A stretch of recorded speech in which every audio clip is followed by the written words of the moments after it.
Box fans here with Leigh Wood. Leigh, we talk about upsets tonight. We saw two and one massive one actually. Let's talk about Kid Galahad, somebody that you've been keeping an eye on. Yeah. Lost to Kiko Martinez with a stunning loss in the 6th round. Just talk to me about that. Yeah, I mean, not a great night for Yorkshire, was it? Galahad, I think he got a little complacent. Not for the fight, but round by round, things were quite easy, and not much was coming back, especially that shot. He didn't really throw that shot over the top. He kind of played possum and waited for it, and then I got a little bit complacent. Doing that double parry he does when he goes back, kind of puts his hand there, parry too far, straight line, went to go straight over the top. Beautiful shot, and you know, he just didn't recover from it, did he? He didn't recover. When he went back to the round in the corner, he wasn't right, his legs still weren't right, but you know, it's boxing, it can happen, can't it, to anyone, including myself. Of course, there were times in that fight where he looked like he was controlling it. The fight was passing him by up times. Easy, 4 or 5 rounds, easy, and you'd say easy, at that level, easy. So, and as boxing people, we know how talented Kid is, and we saw glimpses of that. You just said that it's just complacency. In the rematch then, we know that the rematch close, you know, he did get knocked down and knocked out quite hard.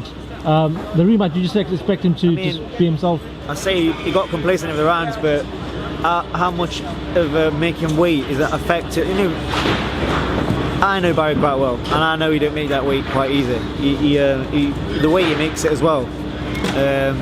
Maybe they look at that and say, look, yeah, we need to bring it down a lot earlier and lose a bit of size, or you need to move up.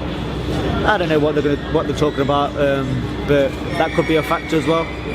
So if that's a factor, then there won't be a rematch. Maybe they'll say, look, we got caught with that shot, we want the rematch and we want it as soon as possible.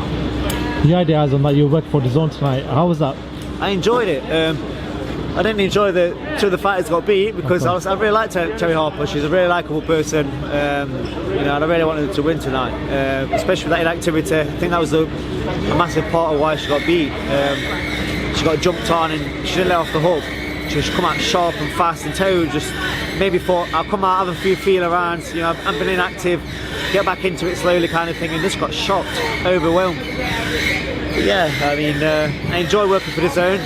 I like to have been different circumstances, but no, I really enjoyed it tonight. Obviously, talking about the Terry Harper loss, it's a totally different type of loss to Kid Galahad. We saw Kid sort of dominating rounds. Terry from the offset, at least she got overwhelmed.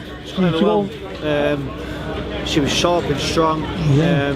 And Harper seemed to, like I say, just come out and want a chance to just feel into it, and she didn't get it. Talk about yourself now. Obviously, that big fight that, you know, a lot of people look forward to. Mike Conlon, just talk to me about the most.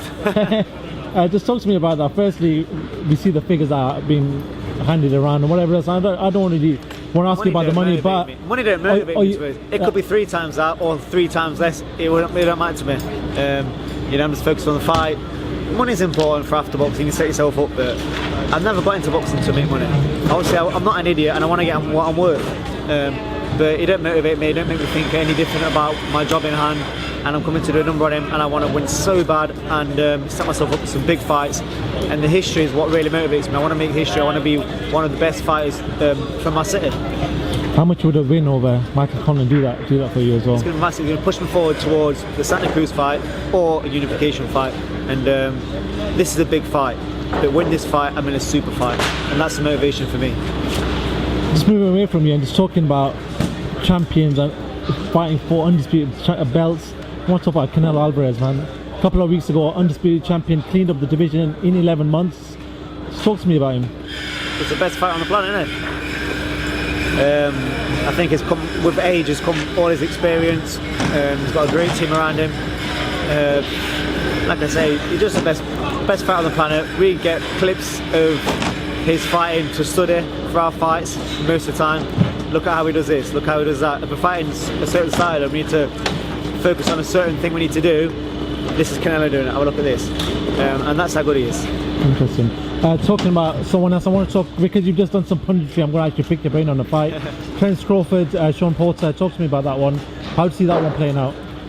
Your attention please. The arena floor is now half So I think, obviously I've seen Shawn Porter up close against Kell Brook in America.